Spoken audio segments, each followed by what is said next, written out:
ચકો અને ચકીની વાર્તા એ ગુજરાતની સૌથી લોકપ્રિય અને બાળકોની વહાલી બાળ વાર્તા છે. ચાલો આ મીઠી વાર્તા માણીએ. ચકો અને ચકીની વાર્તા. એક હતો ચકો અને એક હતી ચકી. ચકો લાવ્યો ચોખાનો દાણો અને ચકી લાવી મગનો દાણો. બંનેએ નક્કી કર્યું કે આપણે સાથે મળીને સરસ મજાની ખીચડી રાંધીએ.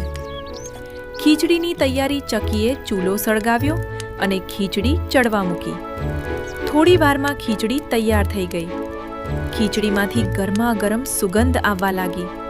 ચકી કહે, ચકા, ખીચડી તો તૈયાર થઈ ગઈ છે, પણ તું નદીએ જઈને નાહી આવ, પછી આપણે સાથે બેસીને જમીએ. ચકો તો ગયો નદીએ નાહવા, પણ ચકીને ખીચડીની સુગંધ એટલી ગમી કે એનાથી રહેવાયું નહીં. તેણે વિચાર્યું, લાવને થોડી ખીચડી ચાખું. પણ ચાખતા ચાખતા ચકી તો બધી જ ખીચડી ખાઈ ગઈ. ચકીની યુક્તિ. હવે ચકી ગભરાઈ કે ચકો આવશે તો શું જવાબ આપીશ. તેણે યુક્તિ કરી.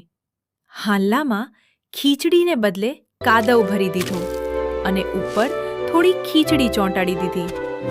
પછી તે રૂપિયાના ઢગલામાં જઈને છુપાઈ ગઈ. ચકો નાહીને આવ્યો અને બોલ્યો, ચકી, ચકી, લાવ હવે ખીચડી પીરસ, બહુ ભૂખ લાગી છે. પણ ચકી તો કાંઈ બોલે જ નહીં. ચકાએ હાલ્લામાં જોયું તો ત્યાં તો કાદવ. ચકો સમજી ગયો કે ચકીએ કંઈક ગરબડ કરી છે.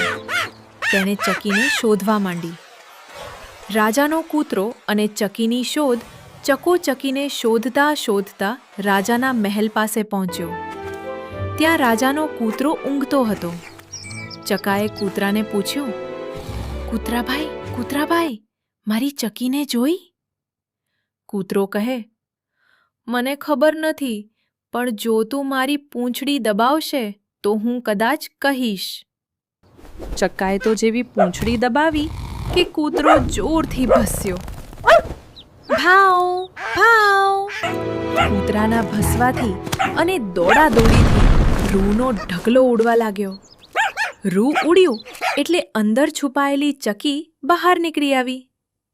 ચકો તો રાજી રાજી થઈ ગયો. બોધ ચકીએ પોતાની ભૂલ સ્વીકારી લીધી અને ચકાએ તેને માફ કરી દીધી.